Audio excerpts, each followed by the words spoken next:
So we're now going to take a look at the different comparison operators that allow us to compare values. And we've seen two in the prior video when creating a Boolean variable. We saw the is equal to and we saw the is not equal to. Now we will return either true or false depending on what the condition evaluates to. So let's run through the different comparison operator options that we have available when comparing values. So first of all, if we wanted to compare two integers, we could put 10 is the same or is equal to 10 by using the double equal sign. Now this is important. We use a double equal sign to assess whether something is equal to something else. This is because the single equal sign assigns something to a variable or to an object. So we have to remember to use a double equal sign when we're looking to see if something equals something else. And here you can see we bring back true as the result. We could also put 10 equals 5. Obviously it doesn't, so we bring back false. Now it's important to know that strings and integers are different. So if we put the integer 10 and compared this to the string 10, when we run this, we bring back false. So when using relational operators, it's important to always be mindful of the type that you're using. Now, if I were to put the string 10 is the same or is equal to the string 10, this will bring back true because they are the same value. If I were to put 10 is equal to 10 with the second value having a capital T, you can see we obtain false, so the string values are also case sensitive. So let's see some more. We can say 10 is not equal to 5 with the not equal sign being an exclamation mark followed by an equal sign. So here we bring back true because 10 is not equal to 5.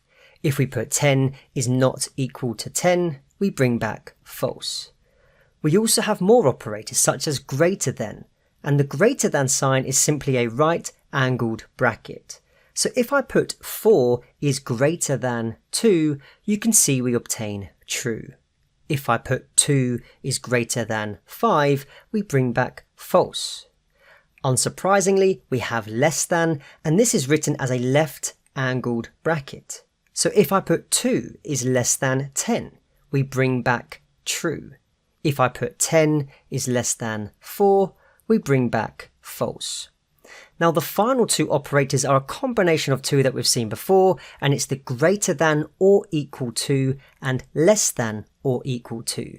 So if we wanted to compare whether 10 is greater than or equal to 10, we can put 10, then a right angle bracket followed by an equal sign, and then we can put 10.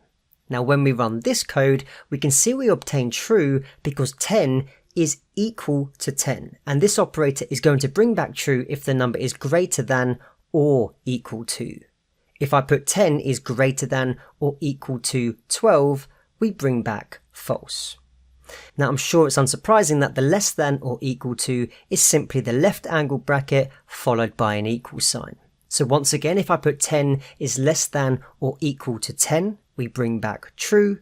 If I put 8 is less than or equal to 10, we also bring back true because 8 is less than 10.